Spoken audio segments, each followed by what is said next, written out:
Good Wednesday, everyone. I'm Cyrus Webb, and welcome to Conversation Daily News. Glad you all could be with us. Of course, you have your news headlines coming up on this hump day. Have a message from my book, Words I Choose to Live By. And in today's Entertainment Spotlight, you're part of my conversation with best-selling author Patricia Cornwell. Her brand new book, Unnatural Death, just came out yesterday. You'll be part of our conversation today. Enjoy our broadcast. For Conversation Daily News, I'm Cyrus Webb with your Wednesday headlines. In international news, Hamas and Israel exchange more hostages for prisoners on fifth day of temporary ceasefire. Hamas and Israel released more hostages and prisoners under terms of a fragile ceasefire that held for a fifth day on Tuesday as international mediators in Qatar worked to extend the truce, and the United States urged Israel to better protect Palestinians in Gaza if it follows through on its promise to resume the war. In the latest swap since the ceasefire began Friday, Israel said 10 of its citizens and 2 Thai nationals were freed by Hamas and had been returned to Israel. Soon after, Israel released 30 Palestinian prisoners. The truce is due to end after one more exchange tonight.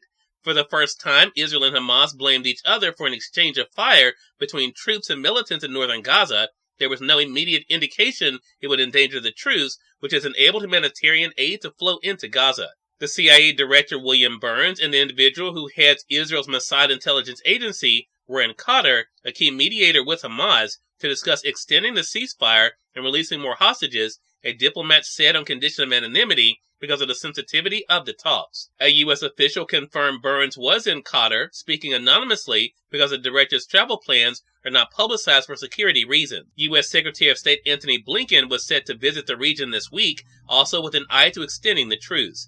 Israel has vowed to resume the war with full force to destroy Hamas once it's clear that no more hostages will be freed under the deal. The Biden administration told Israel it must avoid significant further displacement of and mass casualties among Palestinian civilians if it resumes its offensive, and that it must operate with more precision in southern Gaza than it has in the north, according to U.S. officials. The official spoke on condition of anonymity under ground rules set by the White House. Hamas and other militants still hold about 160 hostages out of 240 seized in their October the 7th assault in southern Israel that ignited the war. Israel has said it is willing to extend the ceasefire by 1 day for every 10 additional hostages that Hamas releases, according to the deal brokered by Qatar, Egypt, and the U.S. But Hamas is expected to make much higher demands for the release of captive Israeli soldiers. Israel has vowed to end Hamas' 16-year rule in Gaza and crush its military capabilities. That would almost certainly require expanding its ground offensive from northern Gaza to the south, where most of Gaza's population of 2.3 million is now crowded. It's unclear where they would go if Israel does so, as Egypt has refused to accept refugees and Israel has sealed its border. The latest group of Israeli hostages freed from Gaza, 9 women and a 17-year-old, was flown to hospitals in Israel, the Israeli military said.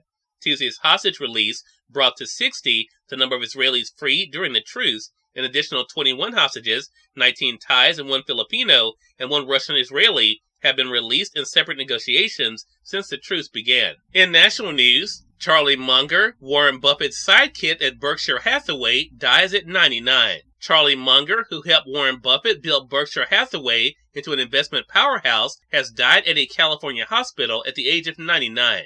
Berkshire Hathaway said in a statement that Munger's family told the company that he died Tuesday morning at the hospital just over a month before his 100th birthday. Berkshire Hathaway could not have been built to its present status without Charlie's inspiration, wisdom, and participation, Buffett said in a statement.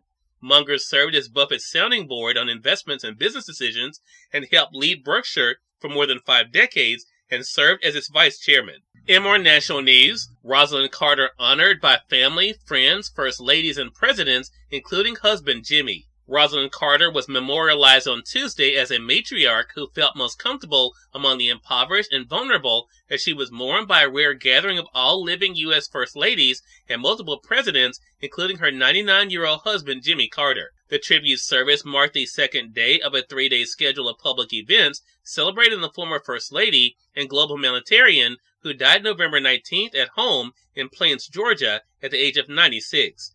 Tributes began Monday in the Carter's native Sumter County and continued at Glenn Memorial Church in Atlanta. President Joe Biden and First Lady Jill Biden, their longtime friends, joined them in the front row, along with former President Bill Clinton and former Secretary of State Hillary Clinton and former First Ladies Melania Trump, Michelle Obama, and Laura Bush. And finally, in business news, Wall Street rises following strong consumer confidence report and Fed hopes. Stocks edge higher on Wall Street in morning trading on Tuesday, following a strong report on consumer confidence and a boost to hopes that the Fed Reserve is finished with its aggressive interest rate hikes. The S&P 500 rose 0.1% and remains on track to close out November with its strongest monthly gain of the year. Cyrus Webb, Conversations Daily News. It's now time for a message from my book, Words I Choose to Live By. Enjoy.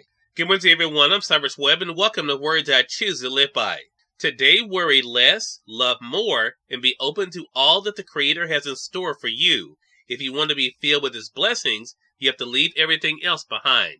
Now let's get to it. Have an amazing hump day. Patricia Cornwell speaks in today's Entertainment Spotlight, right here on Conversation Daily News. For Conversation Daily News, I'm Cyrus Webb with the Entertainment Spotlight. International best-selling author Patricia Cornwell joined me on Conversations Live, the radio show, to talk about her extraordinary career and brand new book, Unnatural Death. Here's a bit of our conversation. Patricia, thank you again for the time. Really appreciate it. Well, Cyrus, it's great to be here, and I've spent a lot of time in Mississippi during my lifetime. So I used to ride motorcycles around there with my family in the Jackson area and everything.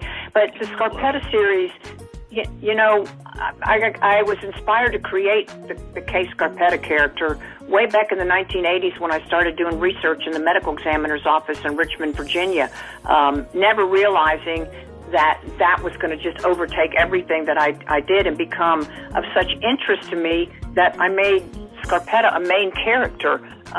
And that book came out 33 years ago. Postmortem was the first one. And I never imagined back then that I'd be sitting here today, 27 of them later. And it's really quite stunning to me. I'm very fortunate. Yeah, and you have readers literally around the world, Patricia. I was watching an interview you did over a decade ago, and you talked about how the name kind of came to you back in 1984. You heard that name Scarpetta, and it stuck with you. And, who would have known, as you said, that it would become this character now that everyone talks about. This newest book, though, is really fascinating because I love the fact we're able to once again see Kay Scarpetta's strength, but also, of course, her vulnerability and her dealing with her own mortality. What was that like for you to play with in this new book? Well, I wanted to do something that would give people a really serious adventure. And so, I came up with this idea of what would happen if Scarpetta was out in the middle of an uninhabited forest, someplace where people are not supposed to be, it's not safe, it's riddled with old mine shafts and reminding me of some areas of North Carolina when I was growing up, where there'd be you could go hiking in the mountains and you'd be warned about sinkholes and things because of mine shafts that had been abandoned. So I imagined an area like this, and I thought, what if she found a huge footprint? Like Bigfoot-type big footprint. Cyrus Webb, Conversations Daily News. We thank you all for tuning in to this edition of Conversations Daily News. We'll get on tomorrow with more news, message from my book, Words I Choose to Live By, and of course, your Entertainment Spotlight. And until then, I'm your host, Cyrus Webb, saying as always, enjoy your day, enjoy your life, enjoy your world. Thank you all for choosing Conversations Daily News today. Let us go make today amazing. Take care.